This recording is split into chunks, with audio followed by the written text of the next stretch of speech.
Countdown.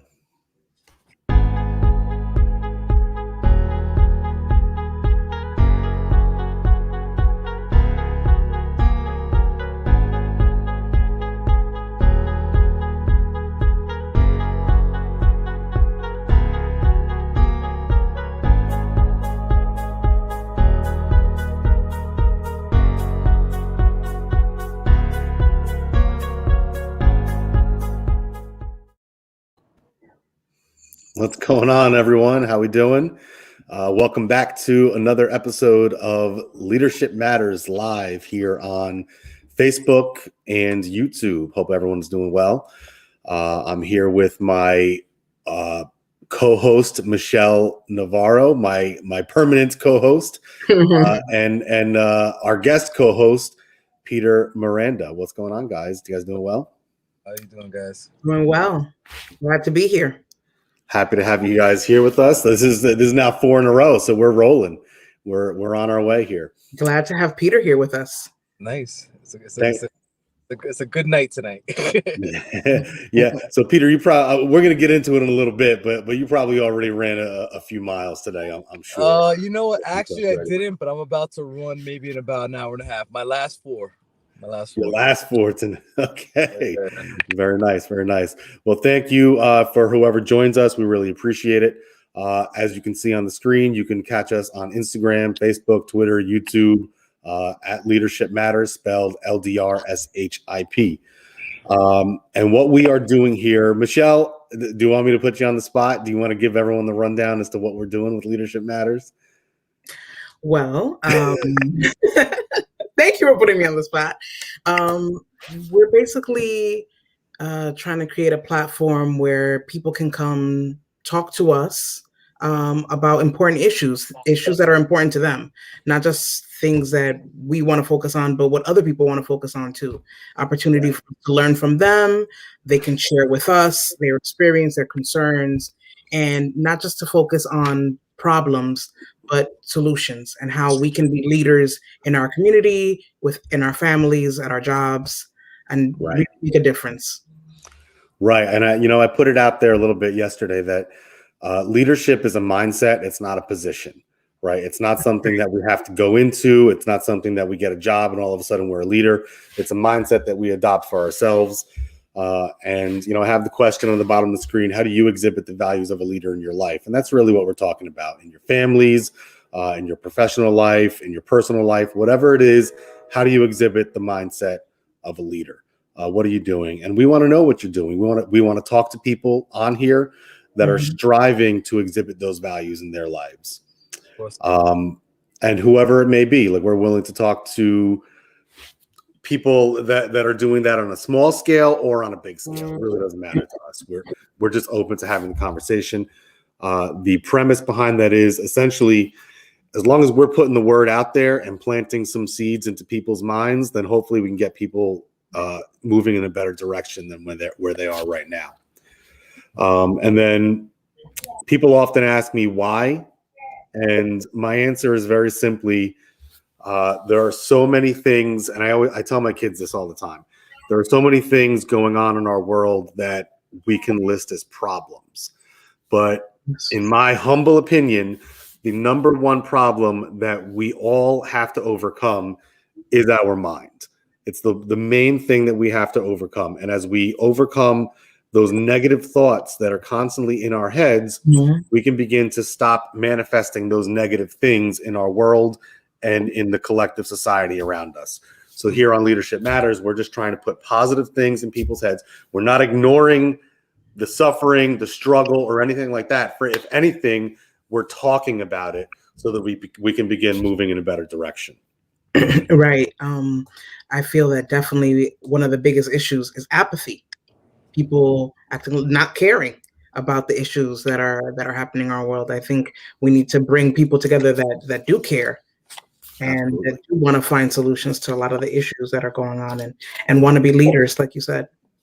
Right. A leadership mindset.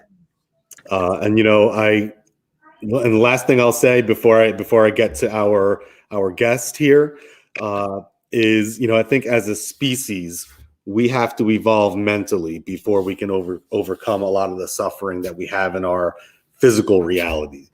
That's the next step for, in my humble opinion, that's the next step in our evolution process. We have to begin to overcome our minds.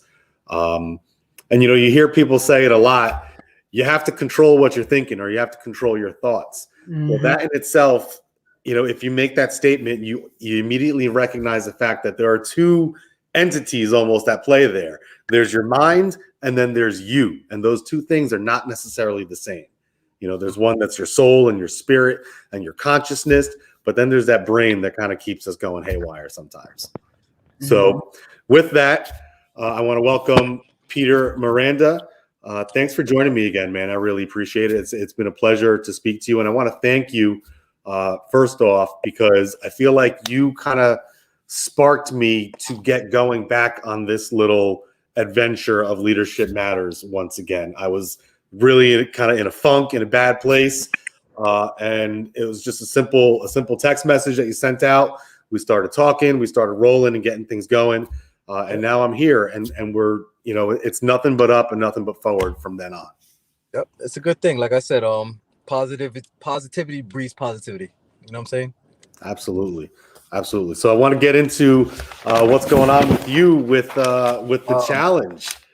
Right? So I'm technically under 48 hours from go time. So Wow. Friday at 8 p.m. I'll be starting the David Goggins challenge, 4 miles every 4 hours for 48 hours. So by the time hopefully I'm done with this, I will have completed 48 miles in 2 days during that specific time set. That's incredible.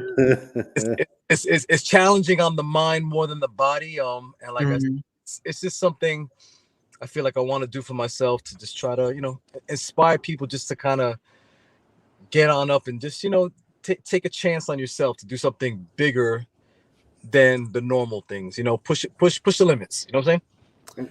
True. When does the challenge start for you? It's gonna start Friday at 8 p.m. I was supposed to go to Atlanta to go do it. I had some circumstances that got in the way, so I'm gonna be doing it. A lot of it in the Bronx. I'm gonna be on location throughout the city. I have some sites in mind that I want to try. I'm gonna try to make it fun. If I once I get past the 24th mile, it's just gonna be it's just about winging it. You know what I'm saying? It's big and deep. So okay, we'll make it fun. So, all right. So tell us a little bit about why this challenge in particular. And you had a challenge before this, right? Yeah. Well, I mean, back to the book, which we both read, The Can't Hurt Me. I started trying to implement certain things monthly that I wanted to do, to get into, just to challenge myself, meet goals with weight, meet goals with endurance. And I found that I needed to be very specific with myself in terms of what I wanted to do, because it's like I told Rob, when you put yourself out there and you say exactly what you're going to do, there's a certain accountability that you have to hold yourself to, especially when you're building an audience. I've been an Instagram guy for a few years, and once I got on Facebook around November, the running caught a wave. I don't know what it was. The people were just maybe inspired by me running during the pandemic and me putting so many miles in. Around December, I went from 200 followers to almost like 3,000 followers, like that, getting reposted. So to me, it's been more, there's an inspirational thing on my end to try to help others. So it's one of those things that as you're putting yourself through this, you feel that you're helping other people simply by setting the example, just being honest about what you're doing, what you're struggling with, and hopefully just trying to plant a seed in their minds, like, hey, Peter's doing it, maybe I could do it. Yeah, right? I want to be the regular guy. I'm not a runner. Like I said, I started running. March 15th will probably be the anniversary of when my journey began as a distance runner. And like I said, my personal goals in this have been amazing for myself. And like, just by April, I probably will have 1,000 miles under my belt in 1 year. Ran and I do bicycle. How many miles my car has in that time. And what I like to tell people is that this pandemic has made a lot of people scared to to be active. You know, they don't want to take their kids outdoors. You know, I've tried to get my son involved in running, and I think the running has given me a lot of clarity. A lot of clarity has helped me with anxiety. My anxiety was through the roof last year, and I'm in a better place emotionally and physically. So, you know what, on that note, like that's a very big aspect of the book of Can't Hurt Me and of the challenges that you're going through that you even mentioned it. It's more of a mental thing than it is a physical thing. Of course. And it's helped you with, as you say, your anxiety. And I think that's something that it can help a lot of kids. And I say kids because, you know, like Michelle and I we're teachers, and we're all parents. It can help a lot of kids overcome those struggles that are in the head, that anxiety, that depression, you know, whatever it may be. And Goggins, who wrote the book, he's not someone that will tell you have to do all these physical challenges, but he will tell you in doing the physical challenges, you're overcoming mental obstacles. Your body's getting stronger, yes, but really you're overcoming the mental obstacles, and that's the most important thing. That's the biggest thing, yeah. Like I said, this challenge at this point to me, people ask me how I was training for it, and that was my next question. Yeah, okay. So the most miles I did during training was 16 miles. I did 4 sets of 4, and I never exceeded it because I wanted to make sure I was staying away from injuries. But I knew at that point that 16 miles didn't really hurt my body. I felt good, and I said 8 more is not really going to kill me. So with that saying, 16 times 2, in my heart, I feel like I'm guaranteed 32 miles because of the mindset that I put in. The extra 16 is all in the brain. And waking up at 4 a.m., knowing that you're tired, you're on 3 hours sleep, taking another nap, waking up at 8. So it's the mindset now. It's not physical. Yeah, it's all the mind at this point. It's all the mind. Peter, what you're doing is incredible. These challenges are amazing and very inspirational. I could see why you're getting such a following. What's your support network like? Who's supporting you through this process? My family. You know, I'm lucky that my wife kind of joined me on the journey just differently. She became very active in terms of getting herself in shape, losing weight. She started doing online workouts. So I think the fact of her watching me and, you know, the piggyback effect, and then it kind of becomes like a little bit like a couple competition, like, oh, like, you know, it became fun, you know. So she's inspired me. A lot of people, a lot of my friends have watched my journey and just been there. So I'll say that. And like I said, the social media community is amazing. And it's expanded out more than just your wife, right? So, you know, right now, like I said, the whole purpose with the Goggins challenge, the beauty of it was that there's a fundraiser attached to it. So I've been able to raise some money. You know, we have a goal in mind. You know, we're doing well with it, but the overall goal is that I actually want to start a nonprofit with this summer. And be able to I want to work more with parents and kids to try to influence parents, like, you know, father son, father daughter, mother son, whatever combination works, to go out there, try to do events with them, try to do 5K marathons with them, try to take the kids out, and you know, like back in the day we had field days, you know, just put yourself out there, go to a park, go to Pelham Bay, let's get 100 parents, let's go to Orchard Beach, rather than listen to a concert and always thinking entertainment. Stimulate your body, teach these kids that it's okay. We grew up outside. There was, you know, we're not from the age video game generation. Yeah, our generation, we know what it is. And it's like, I told Rob, one of the biggest problems that I have is watching these younger kids, you know, some of them gain so much weight in the pandemic, and I've seen some of them parents too. Yeah, parents who, like, the personality, the face. I've watched kids who became 12 to 13, and it's like, wow, what happened to you? And it's like, it's not a good thing. You know what I'm saying? They've been home, sheltered. Yeah. That's definitely not an easy thing to do. You know, to get everyone being so active. So I commend you for that, and I appreciate the fact that you want to talk to parents, because that's something that that not a lot of people remember. You know, like there are so many parents that are young parents, especially in our inner city communities and lower income areas. You know, I mean, I was actually even thinking about it earlier today. I had kids relatively young, not that young, but even having kids relatively young, there are challenges that you have to overcome, and it's things that you just don't know how you're supposed to be. Of course. I think it was Tupac that said, "We got babies making babies." Mhm. You know, that it's just it's unfortunate. So a lot of these young men and women that have kids, they're late teens, early 20s, they don't know how they're supposed to set the example for their kids. They don't even know what they're supposed to do with their own lives. Yeah. So if you're willing to go out there and create a nonprofit and be a mentor to them, I would say that's something very valuable. So I definitely wish you luck with that. I hope. And like I said, you know, one of the biggest things is that when we spoke, there is a mentorship aspect of this, and this Right. is why I think you and I have gravitated so well, because it is the need to help and guide others. And you know, a lot of people, you know, they talk the talk, but not everyone can walk the walk. You know, like at this point, Facts. I don't, you know, after the challenge that I did, and me and Rob sat down and did an interview like a month ago, I didn't have to do this challenge. You know, the awareness that this is taking a toll on me, like physically, mentally. And it's like, after this, you know, I'll be honest, I'm gonna take a little break, but this had to set the standard for what I'm willing to put myself through, because I didn't want anyone to ever say, oh, you know, he's not really about it. Like, I'm trying to say I'm about this. Yeah. Right. Nice. You know, in 1 year, I wasn't doing this, you know, 1 year. Gotcha. I hear you. You know, and I feel the same way, because and we've talked a little bit about it, how there's a physical aspect to some things, and there's a mental aspect, and there's even a spiritual aspect, and that's why I'm here, right? So I'm going to follow your sentiment and say I'm about this. Like, I'm about being right here and talking to people and putting myself out there and giving you my perspective.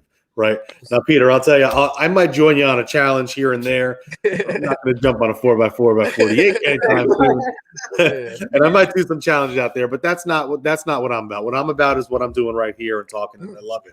I love talking to people. Love talking to you. You know, I'm really looking forward to continuing to do this and seeing where it grows.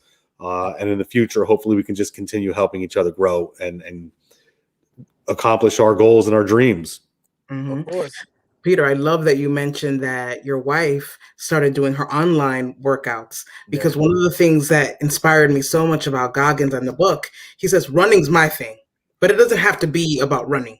It could be running. It could be something else. Basically, finding something that's going to challenge yourself and to build that perseverance and that mental toughness, that mental strength. Like, do something that you didn't think you could do and achieve it. And that does so much to build your self-esteem, your confidence. And that's why I love the idea of having parents and kids working together, doing challenges together, inspiring each other, building those bonds that you can't really do. Like, how do you connect when they're playing video games and you're in some room on your phone doing these challenges? That could be something where now families are coming together. Exactly. And I'm glad you said the exact word, challenges. That's the thing, like setting the goal, meeting it, and as a family, as a unit, you know, you can go out there and say, we're gonna go to the park, we're gonna walk miles as a family, we're gonna set a day. Like, it's the stepping stones to increasing your health, because you know, gyms are closed, a lot of activities aren't that available. So the time is now. The weather's gonna get better, and these kids have been out of school. You gotta remember, a lot of these kids have been remote. They haven't seen some of their friends. There's a shock. These kids, when they go back in September, unless they start getting some activity, they're going to be a little lost. They're so disconnected. And that's why, like, I'm not trying to, like, you know what I'm saying, how we treat whatever. One of the things I've made sure during the pandemic is to keep my son and my daughter active. That's been number one. Nice. That's the example, right? And the example for others, you know, and I always say that your life has a ripple effect on the people around you, right? So as you move through your life, you leave a wake, and those ripples affect the people around you, and then move them going in a better direction. Of course. I got a quick video for you. So this is the first time we're going to do this. Let's see how this works. Right. So I'm going to share my screen here. And Let's see. So we got Goggins here. Let me tell me what comes to mind when you see this video. Oh, I've seen them all. Which one is this?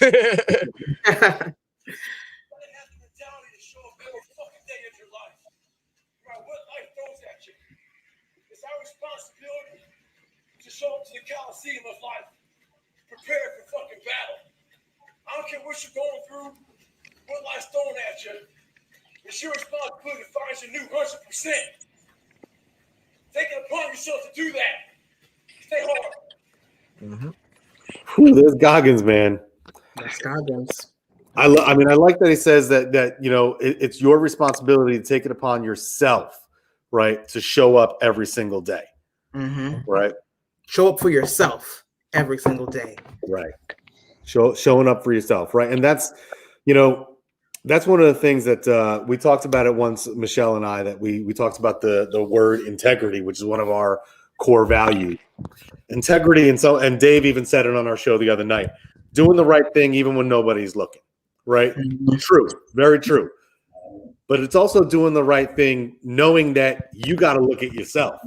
Even if other people have no clue whether or not you are, you know, following what you say you're going to do, right? It's when you look in the mirror, did you own up to what you said, what you know the right thing is, right?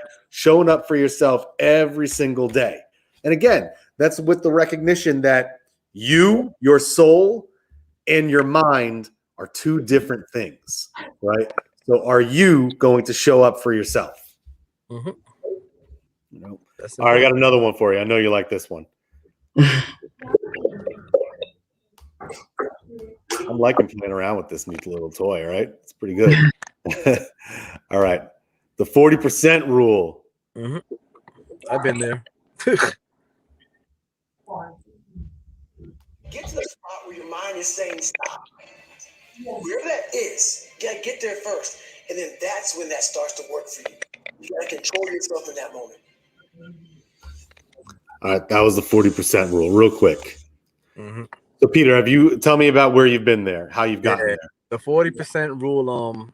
I've seen that in my running journey. You know, a lot of times I've had to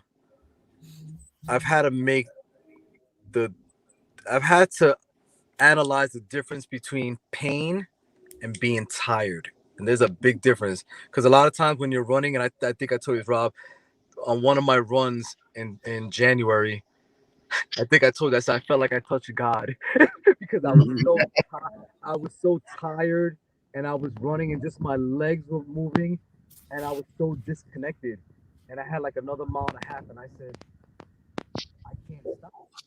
We're cutting out a little bit. We're cutting out just a bit. Okay, what about better? Better. Yeah. And I said to myself, you got to dig deep, and you have to know the difference between pain and being tired. You can overcome tired very easily with the mind. The pain is different. Pain requires somebody. So with the 40% rule, it is true. A lot of times we feel a little bit of heavy breathing, huffing and puffing, and we feel like, oh, we're done.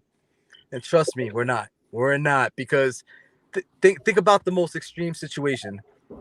If someone put a gun to your head, you'd keep going. Think about it. Yeah. Think about the most extreme circumstance of putting yourself under. If someone told you you had to keep going, you would. But sometimes the body and the mind shut down because we tell it to. And it's back to the governor that he talks about. You got to go past it. The circuit breaker has to crush. So there's you made the analogy about if someone put a gun to your head, and I've been laughing about it with Michelle recently. I watch a lot of The Walking Dead, right? Okay. and for whatever reason, I feel like there are correlations between my life and The Walking Dead right now. You know, I've never seen that show once, by the way. Okay. I think you would like it, because there's one scene that always gets me in particular. It's two of the main characters. You know, they're about 4 or 5 seasons in already. And two of the main characters, they get a van, but somebody steals the van, right? So the one guy says to the other one, he says, you know, that van was almost empty. It can't only have, you know, maybe a couple miles of gas left in it. So they just start running. And chasing the van. And I'm like, damn, that's hardcore, you know, like we're just gonna go get it, you know. Not to mention the fact that, I mean, in a silly way, shoot, cardio is number one thing, you know. So you got to make sure you're ready to move. Absolutely. You know? So yeah, man. But I get it. Like you have that extra gear. We all have that extra gear, Of course. and it's about making sure the mind can handle it, your body can handle it. And I say this about basic training a lot. A lot of the high school kids that I talk to, they're always saying, "Oh, I don't know if I can do that. It's really hard. You know, I don't like running that much, and I don't like people yelling at me." And I always tell them, "It's like, look, the physical stuff you can handle, right? Your body will work. Your body will get stronger. You'll overcome the physical aspects of it. But can you deal with someone yelling in your face all the time? Can you deal with being away from home? Can you deal with the fact that you can't call home when you want? It's a mental thing. It's not a physical thing. Mm-hmm. There's a reason it's like that, because there's so many mental aspects that we have to overcome in our lives. And that's, you know, I'm wearing my Army sweatshirt, right? So that's why I use these core leadership values, because I think we have to take, not that we collectively have to take, but at least for me, I'm taking these core Army values and trying to put them out there for other people to understand, because what I learned in the Army is that, again, it's not a physical thing. It's a mental thing. Can we overcome the mind? Mm-hmm. Right? Definitely. All right. So I want to ask a little bit about how you've prepared for Friday. Like I said, the grind has been daily. I've been running daily 4 to 8 miles a day, some miles 12. Eating really well. Like I said, at this point, I know what my body can produce. My thing is, you know, I'm dealing with a few injuries. Nothing that's gonna be an excuse, but just monitoring my body, because I'm 43. I'm not 33, and I know that anything extra can lead to another injury. So, like I said, it's just consistency. It's been consistency, consistent running, and a lot of reading. Yeah, I love it. You know, we love reading. We're always talking about our life. Specifically, what you're going to be eating. Like, do you have a meal plan ready to go? Do you have somewhere to rest? Do you have like extra socks, extra shoes? You know, what's going on with all that? Yeah, I'm lined up. You know, I have my gear ready. 2 or 3 pairs of sneakers. Compression pants, shorts. Like, the weather's gonna be a little brutal this weekend. 40s and 30s, so it's gonna be cold. So 2 or 3 jackets. I ran throughout the winter, so I'm not afraid of the cold. But like I said, it's gonna hurt my bones, because 24 miles of being out in the cold, I'm gonna feel it. So I'm right now, tonight, I'm actually trying to break night. Tonight I'm trying to be up to about 3 a.m. so tomorrow I can have a nice rest day. Like, after 6, I'm trying to change my body clock, and I've been doing it the last few days, just so that waking up at 4 a.m. doesn't feel like hell. You know what I'm saying? So that's just pretty much it. And for food, I've been eating well. Chicken, some rice, you know, nothing heavy. Water. Yeah, maybe tomorrow I'll sneak one in, maybe, you know. But I'm gonna try to eat well. And it's funny because I haven't taken like any type of painkillers during training. So I was lucky. One of my friends works at a hospital. He gave me prescription Tylenol. Oh yeah. He was like, you might need it. You might need it. He gave me 4 of them. So he was like, you know, if you tighten up, because it's when the body's tight, everything just locks up. Right. That's my biggest concern, is that if it locks up too bad, then it becomes walking, and I don't want to walk. You know, it's like, I don't want that to happen. So stretching, a lot of stretching. Yep. So take me a little bit through because there's a dark place. I know there is, right? When you're running and you're in that dark place, Goggins says you have to be able to answer the question, why am I here? Right? You got to be able to answer that question. And then there's also another part where he says, he talked about it in the chapter, taking souls, right? Yeah, that's a very easy one for me. I don't think a lot of people think that I can do this. And if you know me, like I said, I've done martial arts for years. I won't allow myself to fail in front of you. That's a big thing. You see, like I said, failure within and with no one watching is different. The fact that I put it out there, I'm going for the finish line no matter what. Mhm. So in my brain, even if I don't meet the expectations 100% the way I want it, trust me, if it takes me 3 days, I'm gonna get those 48 miles. It's gonna be done. You know what I'm saying? So it's just about. So even if you got to pass the time limit, you're even if still I gonna gotta pass do the it. time, I'm not gonna let the 2 days. And you know, Goggins has been there too. He's entered competitions where he's been hurt, he's been in the hospital, he's checked out of the hospital, and he's like, nah, F this, man. I signed up for it and I'm finishing it. If I sign up for it, I'm not looking at the clock. If I beat the clock, God bless it. If I don't, it's still getting finished. It's not about a trophy. Nah, there's no trophy. This is about personal fulfillment. I want to say I did it and I completed it. That's all. I did it. And that's the message that you're trying to put out there for other people. Finish right? it. Finish a job, no matter what. Sometimes finishing the job isn't pretty, but finishing it matters. Right. Right. Finishing if you're going to start it, make sure you're going to finish it. Yeah, you would tell Absolutely. that to anybody. You would tell that to your kids, whether it's Right. school, base, whatever. Finish what you started. Teach that. Michelle, that's that perseverance that we're always talking about. Right. Definitely. Like, even when you think you can't do it, no, you complete it. Even if it takes longer, even if that means you need help doing it, no, complete it. Finishing is a big thing. It's a big thing. And the consistency, like you said, like building up to that, where it's like consistency with the training, consistency with anything that we're trying to like create. Like, we're trying to get healthier, you're trying to achieve a goal, trying to finish school, anything. It's about consistency and not necessarily motivation. No, oh man, Goggins hates it. He can't stand that motivation, right? He hates that. And I struggle with that. You can't. I struggle with that because on my title on the Instagram page, there's only so many things you can put on there, right? I don't want to put motivational speaker, but it's like it has to be there, right? That's not who I am. Really, what I am is a teacher, right? That is what I identify as more, right? It's not about motivation, it's about teaching, right? On that note, I wanted to show you one more clip, and I know Goggins would appreciate it, right?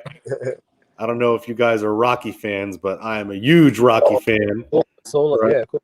This is the clip that he's. Can you see that? Yeah, we can see it. Okay, this is what he's talking about when he's taking souls.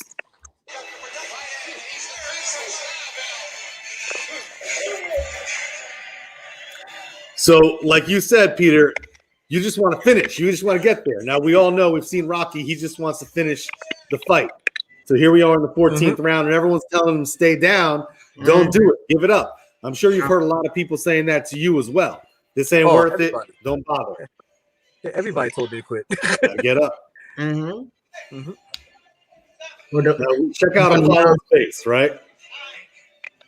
Yep. That's not Apollo.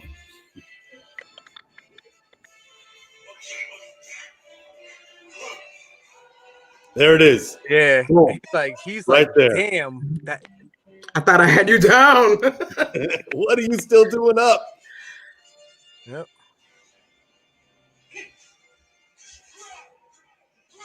Boom. I love it. Right. I'll tell you, I can watch that movie any day of the week, all the time, no problem. It's good stuff. Right. But that look, right, where it's like, damn, like, what the hell are you still doing here? Right. Rocky had his soul right there. He took it. Right. Over body for real. Yeah, absolutely. Right. So that's, I don't know. Like, I mean, I've had some times in the past where I'd be going up against groups or one other person, and I know that's there. It's in me somewhere. Right. I'm looking forward. You're kind of firing me up a little bit. Like, I'm ready to go take some souls right now. Yeah. I'm gonna go do some squats and some push-ups. Yeah. Peter, Rob introduced me to Goggins, and I'm glad he did because I'm so inspired by him. Who else do you think needs to hear Goggins and hear his message? You know what? Honestly, me and Robert both have sons. I think kids between the age of 13 to 17. Listen, we know he's tough. It's almost like tough love. He drops F-bombs like nothing, and he doesn't try to sugarcoat anything, And like I said, sometimes I tell people, some people may feel differently. we're afraid to use certain words. You know, we're afraid to call someone dumb, fat. You know, and things are different. But for me, I have no problem saying, listen, I was fat and overweight a year and a half ago, and I needed to shape up for my health, whatever. We don't want to call out others, but we have to be able to call out ourselves. You know what I'm saying? And it's like that's important. So I think I think certain people, especially the younger generation, needs a little bit of that, you know, That's great. Kick in the ass. like that kick in the ass, like wake up, bro. You know, I've told my son is gonna be reading Can't Hurt Me. Spoke to him. It's lined. He's gonna be reading it probably next week, and I'm gonna go chapter to chapter with him because I want him to know that Can't give me a little more. What do you got? You hear me now better? Yeah, Oh, better. yeah. Yeah, I was saying I'm gonna have Nicholas start reading Can't Hurt Me because I feel like he does need the kick in the ass. He needs to know that there's challenges in life. You want to start them young, because time will pass you. Time will pass you. Well, I'll tell you what. On that note, like Michelle and I, we talked about doing book clubs, and we've actually talked about that as well. And we toyed with the idea of doing book clubs online and having them recorded and then publishing it. But I think it would be more beneficial to have it be private. You know, just a virtual book club, right? Because I already got my guy the book. He has it. He's read a couple chapters already. I'm rereading it. I think it would be pretty cool to get a nice little group of 6 to 7 young men and women together on a book club and keep it private. You know, it could just be friends They and can family. share their feelings, honestly. Right. And see how it affects them over like a course of a few months, what it drives them to do, you know? Right. So for anyone listening, actually, if you're interested in being part of that book club, we'll set it up. Right. Not a problem. Right. We'll get some people reading this book because, like I said, you know, in a previous episode with you, Peter, it's like a textbook. It really is. It's a textbook for how to master your mind. And when you find out as you're reading that book, Goggins' background, his history it's incredible, like what he's achieved and where he is now in life, considering where he started. And that's one of the things he mentions so much, not forgetting where you came from. And you can see like how far you've come. And I think that could apply, definitely, I think, inspire young people, their parents too, like for people like old heads like us who have gone through a lot. And especially this last year has been so challenging for so many people, so many health issues. And this is the opportunity for you to refocus on yourself and set personal goals and challenges for yourself. Yeah. That book, and like I said, the book and the man himself, you know, it's changed me. It's changed me a lot. And I can't really say that I've ever read anything or been inspired by someone like him. I've known about Goggins for 3 years. The book was like icing on the cake for me. I'm like, all right, I got this. This is different now. Yeah. So when you hear him speak and when you hear him talk about all the different things that he speaks about, what is it in you that, like, what is it that fire, that purpose, that last little thing is like, okay, this guy is sparking me that I need to go accomplish this? Wow. You know what it is? I just really feel like I trust what he says. Like when he says it, he's living by action. You know, David Goggins is might look like Superman on the outside, but he's freaking human. He's human. And here's the true story. There's a lot of David Goggins out there. Yep. But, you know what I'm saying? In terms of physical ability, David Goggins does running, triathlons. But you got to remember, you know, there's Ironman competitions all over. That's something one day I want to do. That's a goal for mine. 30,000 people do an Ironman a year. And all those people have the same physical capabilities of the David Goggins. But he's using his story and his capabilities to change people's lives. And that's a difference.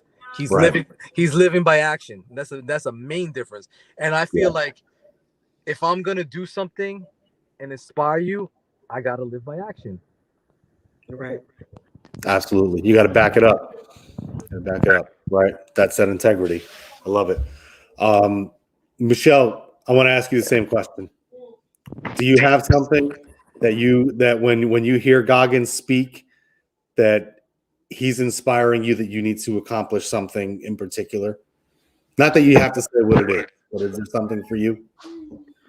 Yes, absolutely.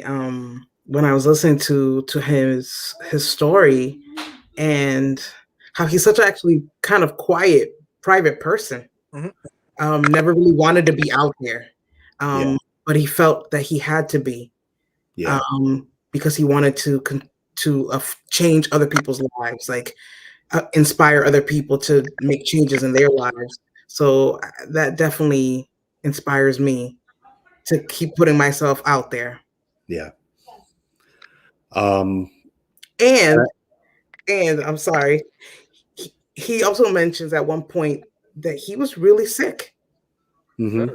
He was really sick at one point, and he turned that around. So for a lot of us and people have been dealing with health issues, like you can turn that around. You can turn it around. Yeah.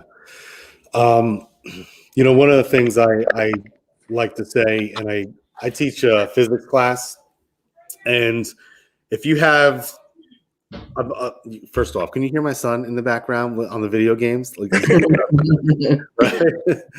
But if you have a large object, and consider the object maybe the actions or the habits in your life, and they're moving in one direction for a long amount of time, right? Essentially, you've built up this momentum going in one direction, right?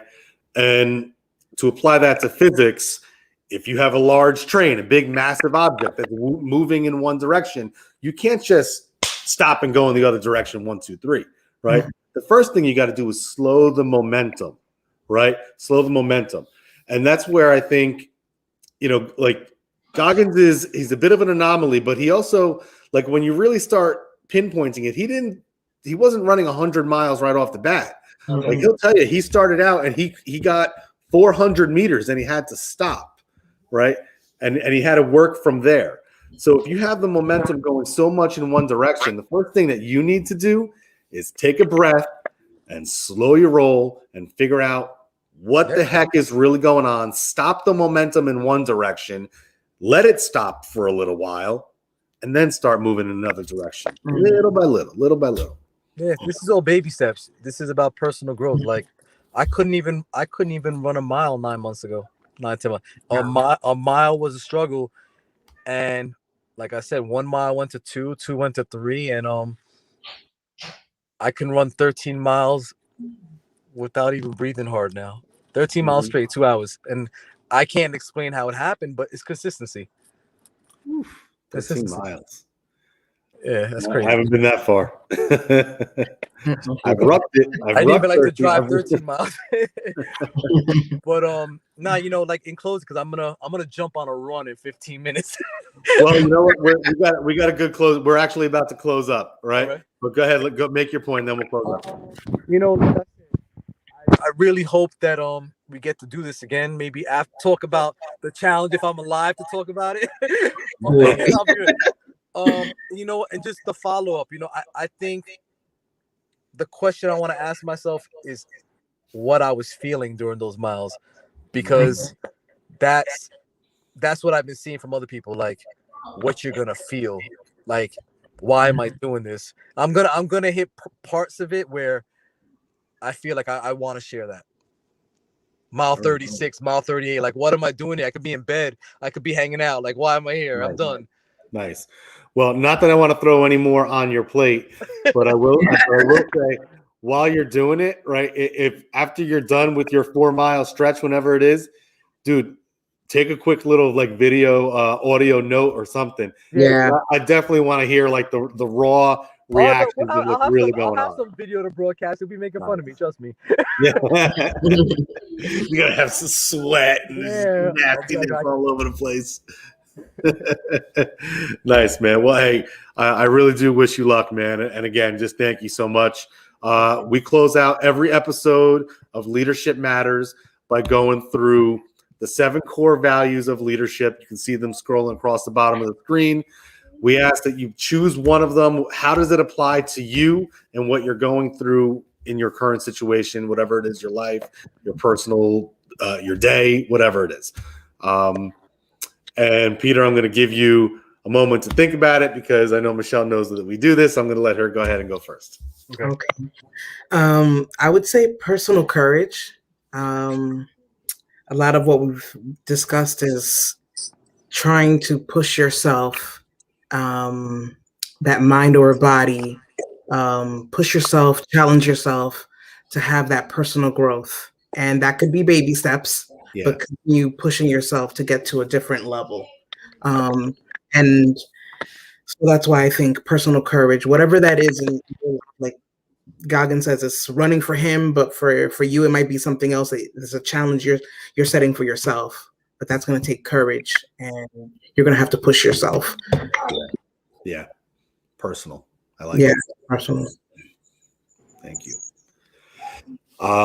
If you're ready to go, if not, I can go for it. I think integrity is everything. Being a person of your word, standing by what you're committed to, and just executing it. People, there's not a lot of people, even what we see today, in the world we live in, a lot of people don't like to keep their word. They don't like to keep, they like to have a good talk, and keeping your word is rare these days. It's not something that's so common. So I think the integrity aspect of people just looking at me and being able to say, he did it, he didn't come with any excuses, and he's setting, I want to set the bar. I want to set the bar. And that's pretty much it. Integrity. I love it. I got one more quick little video clip for you guys. And but in following that, I want to also point out that everyone who's listening or watching, everyone has something that they can do, right? And this is, Peter, you're doing this, right? And I think it's a very valuable thing, but not everybody can do this, right? Whether it be for whatever reasons, health reasons, physical, abilities, whatever it is, but you have something you can do. And this is one of my favorite scenes from a show, Kingdom. The Kingdom. Yeah, I'm watching this now. That show. All right, here's what I want to say. Go ahead. Oh, come on now. It's not going to do it. Right. Well, the line is, don't be afraid. Here we go. Sometimes God gives some in just a little bit more. It's okay to be accepted. It is. You hide from that, that's the fucking sin. You got a talent that nobody else has. That's it. It's okay to be exceptional, right? When you hide from that, that's the sin. There are so many people out there that have so much to give, so much of something to give, and they're hiding it. They're hiding from that. They're hiding from themselves. They're hiding from the world, right? Don't be afraid to be exceptional. When you hide from that, that's the sin, right? Right. And I commend you because you're going out there and you're trying to go after it with all you got, right? That's what we're doing here. And that's what we encourage everyone else to do out there. So for me, this is selfless service. That's the leadership value that I'm choosing tonight. Selfless service. And I think it is selfless to chase after your greatness and your exceptionalism. That is selfless because as you do that, you set the example for other people to go ahead and do that. Right? You put yourself through that pain and that suffering in a selfless way, and you set the example for others to do the same thing. Absolutely. And Peter, you're doing that. You're putting yourself out there, and I commend you. I commend you. Good luck tonight and in the challenge this weekend. I know you're gonna rock it. Thank you. I'll keep you guys posted, and I'll definitely shout you guys out along the way. All right, all good, all good. Good luck, man. Stay warm. Make sure you get your rest. Get that stretching in, right? Be well. You're gonna do it, man. We're looking forward to talking to you again. I'll be watching Goggins all Thursday, all the videos. Yeah. And on your breaks, right? Make sure you get them in your ear. All right, guys. Be well. All right, guys. Take care. Good night, Michelle. Good night, Rob. Good night. Thank you, Peter. Bye-bye.